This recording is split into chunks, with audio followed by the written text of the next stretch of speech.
সুপ্রিয় দর্শক, আপনাদেরকে সিলেট ভিউ সরাসরি সম্প্রচারে স্বাগত জানাচ্ছি। আমি নিবেন্দু তালুকদার। আজকে সকাল থেকে অর্থাৎ বৃহস্পতিবার থেকে সিলেট সহ পুরো দেশের সব ধরনের জুয়েলারি দোকান সেগুলো পুরো দমে বন্ধ রয়েছে এবং আমরা এখন যে জায়গাটিতে অবস্থান করছি সিলেটের জিন্দা বাজারে, যেটিকে জুয়েলারি দোকানের হাব বলা হয়ে থাকে, অর্থাৎ সিলেটের জিন্দা বাজার পয়েন্ট সংলগ্ন এখানে রয়েছে হক সুপার মার্কেট এবং পাশাপাশি অন্যান্য যে সকল জুয়েলার্সের দোকান রয়েছে পাশেই রয়েছে আমাদের আরো একটি জুয়েলারির বড় মার্কেট এবং প্রত্যেকটি মার্কেটই কিন্তু বন্ধ রয়েছে এবং এতে করে অনেকটাই কিন্তু বিপাকে পড়েছেন যারা শীঘ্রই বিয়ে করতে চাচ্ছেন। তাদের কিন্তু অনেকটাই বিপত্তিতে পড়তে হচ্ছে, কেননা তারা বিয়ের জন্য গয়না বা অলংকার সংশ্লিষ্ট প্রয়োজনীয় অলংকার যেগুলো আছে সেই অলংকার তারা কিনতে পারছেন না। অনেকেই কিন্তু আমরা দেখছি সকাল থেকে এইসব জুয়েলারির দোকানে এসে তারা ভিড় করছেন, হয়তোবা কারো কিছুদিনের মধ্যেই বিয়ে, অথবা যাদের খুব দ্রুত বা ইমার্জেন্সি দরকার রয়েছে তারাও কিন্তু স্বর্ণের কোনো অলংকার তারা ক্রয় করতে পারছেন না, কেননা সিলেট, রাজধানী ঢাকা সহ পুরো দেশের সব জুয়েলারির দোকান কিন্তু বন্ধ রয়েছে। এখানে আমরা অত্যন্ত নামকরা যে জুয়েলারি শপ রয়েছে অর্থাৎ হক সুপার মার্কেটের প্রায় প্রত্যেকটি দোকানে কিন্তু বন্ধ রয়েছে। ভেনাস জুয়েলার্স বন্ধ রয়েছে, ডামাস জুয়েলার্স সহ সুরমা জুয়েলার্স থেকে শুরু করে সিলেটের প্রায় প্রত্যেকটি জুয়েলার্স, আমিন জুয়েলার্স, ঝুমা গোল্ডেন ডায়মন্ড সহ রাহুল রুহুল আমিন জুয়েলার্স, পরমা জুয়েলার্স সহ প্রায় প্রত্যেকটি জুয়েলারির দোকান সিলেটে বন্ধ রয়েছে। মূলত জুয়েলার্স মালিক সমিতির যিনি রিপুল হাসান রয়েছেন, তাকে গ্রেপ্তারের প্রতিবাদেই কিন্তু আহ, এবং তার নিঃশর্ত মুক্তির দাবিতে আজকে বৃহস্পতিবার সকাল থেকে রাজধানী ঢাকা সহ বিভিন্ন জেলার জুয়েলারি প্রতিষ্ঠান অনির্দিষ্টকালের জন্য বন্ধ রয়েছে। এতে করে কিন্তু এই সকল দোকান থেকে স্বর্ণের অলংকার এবং রূপার অলংকার, সব ধরনের অলংকার বেচাকিনি বন্ধ রয়েছে। এতে করে বিপাকে পড়েছেন যারা স্বর্ণ কিনতে চাচ্ছেন বা জুয়েলারি বা স্বর্ণের অলংকার, রূপার অলংকার কিনতে যাচ্ছেন, বিশেষ করে যাদের সামনে বিয়ের অনুষ্ঠানের জন্য বা অন্যান্য দরকারে যারা অলংকার কিনতে চাচ্ছেন তারা কিন্তু এখন কোনো ধরনের অলংকার কিনতে পারছেন না এবং এই জুয়েলারির দোকানগুলো কিন্তু অনির্দিষ্টকালের জন্য বন্ধ রয়েছে। আমি একটু আপনাদেরকে জানিয়ে রাখতে চাই, পুরান ঢাকার তাঁতিবাজার এলাকা থেকে গতকাল বুধবার সন্ধ্যায় রিপুল হাসানকে গ্রেপ্তার করে আইন শৃঙ্খলা রক্ষাকারী বাহিনীর সদস্যরা এবং তার কয়েক ঘন্টার মধ্যে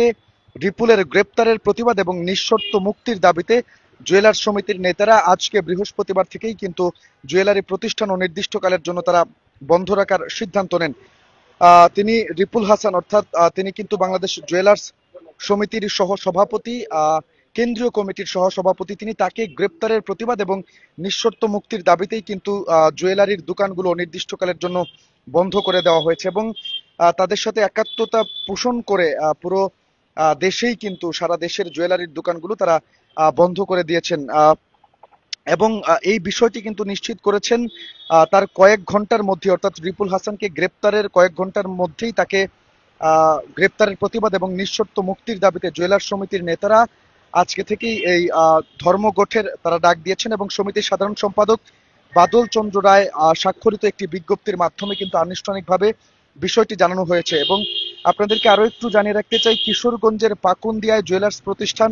বন্ধ, ছবি জুয়েলার্স সমিতির তারা আমাদেরকে যেমনটা নিশ্চিত করেছে, রিপুল হাসানকে গ্রেপ্তার করে পুলিশের গোয়েন্দা শাখা বা ডিবি কার্যালয়ে নিয়ে যাওয়া হয় এবং তাকে ছাড়িয়ে আনতে জুয়েলার্স সমিতির লোকজন বা নেতারাও সেখানে যান, তবে তাদের অনুরোধেও রিপুল হাসানকে ছাড়ায়নি পুলিশ এবং এরই প্রতিবাদে কিন্তু জুয়েলার্স সমিতির কয়েকজন নেতা তারা নিশ্চিত করেন রাজধানীর বায়তুল মোকাররম, বসুন্ধরা শপিং সিটি সহ অন্যান্য বিপণী বিতানের পাশাপাশি নরসিংদী, মাগুরা, কিশোরগঞ্জ, গোলাপগঞ্জ, নোয়াখালী, লক্ষ্মীপুর সহ সর্বোপরি আমাদের সিলেট সহ দেশের বিভিন্ন জেলার জুয়েলারি প্রতিষ্ঠানের মালিকরা আজ সকাল থেকেই কিন্তু দোকানপাট বন্ধ রেখেছেন। তাদের এই কর্মসূচি অর্থাৎ এই যে সব ধরনের জুয়েলারি শপ যেগুলো বন্ধ রয়েছে সেগুলো কবে থেকে খুলবে এ ব্যাপারে কিন্তু তারা আমাদেরকে যেমনটা বলেছেন, এই ধর্মঘট তাদের অনির্দিষ্টকালের জন্য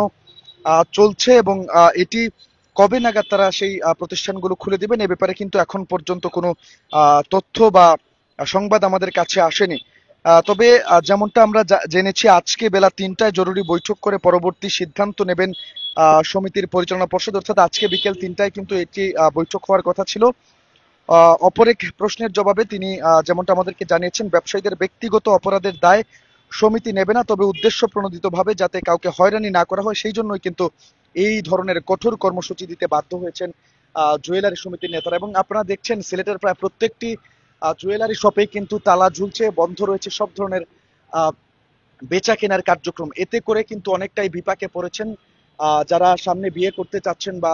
দ্রুত যারা জুয়েলারি কেনা, যাদের খুব গুরুত্বপূর্ণ, এবং অনেকেই কিন্তু জুয়েলারি তারা বিক্রির জন্য তাদের কাছে এইসব জুয়েলারি দোকানগুলোতে তারা রেখেছিলেন, মেরামতের জন্য কেউ রেখেছিলেন, কেউ বা নতুন করে অলংকার গড়ানোর জন্য দিয়েছিলেন। তারা বিশেষ করে বেশি বিপাকে পড়েছিলেন, কেননা তারা যেহেতু তাদের সব ধরনের কার্যক্রম বন্ধ রেখেছেন, এতে করে তারা তাদের কাছ থেকে তাদের এই স্বর্ণ যারা দিয়েছেন অলংকার বানানোর জন্য বা স্বর্ণ কিনতে চাচ্ছেন, তারা কোনোভাবেই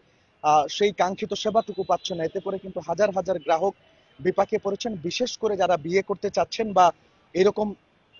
জরুরি দরকার বা জরুরি প্রয়োজন যাদের, তারা কিন্তু অলংকার না পেয়ে বেশ ঝামেলার মধ্যে আছেন। আমরা দেখছি সকাল থেকেই বিভিন্ন জুয়েলারির দোকানে ক্রেতারা তারা ভিড় করছেন এবং তাদের যে অলংকার তারা তাদের কাছে রেখে গিয়েছিলেন সেটি কবে নাগাদ তারা পাবেন, যেহেতু তাদের সামনে খুব গুরুত্বপূর্ণ দরকার, এরকম অনেকেই রয়েছেন। তাই তারা এখান থেকে তাদের জুয়েলারি না নিতে পেরে তারা কিন্তু হতাশ হয়ে অনেকটাই ফিরে যাচ্ছেন। এবং এই অনির্দিষ্টকালের ধর্মঘট কবে নাগাদ আবারও চালু হবে এই জুয়েলারি শপগুলো, এটি নিয়ে এখন পর্যন্ত কোনো তথ্য আসেনি। তাই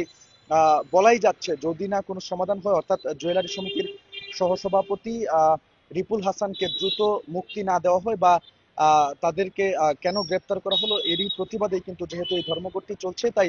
এর সুরাহা না হওয়া পর্যন্ত এই ধর্মঘট চলবে বলে জুয়েলারি সমিতির অর্থাৎ বাজুসের নেতৃবৃন্দ আমাদেরকে নিশ্চিত করেছেন। দর্শক, এই ছিল সিলেট সহ পুরো দেশে সব ধরনের জুয়েলারি প্রতিষ্ঠান অনির্দিষ্টকালের জন্য বন্ধের আমার কাছে সর্বশেষ খবরাখবর। যারা সাথে ছিলেন সবাইকে অসংখ্য ধন্যবাদ জানাচ্ছি এবং পরবর্তী আপডেটের জন্য অবশ্যই সিলেট বইয়ের পর্দায় চোখ রাখার আহ্বান করছি।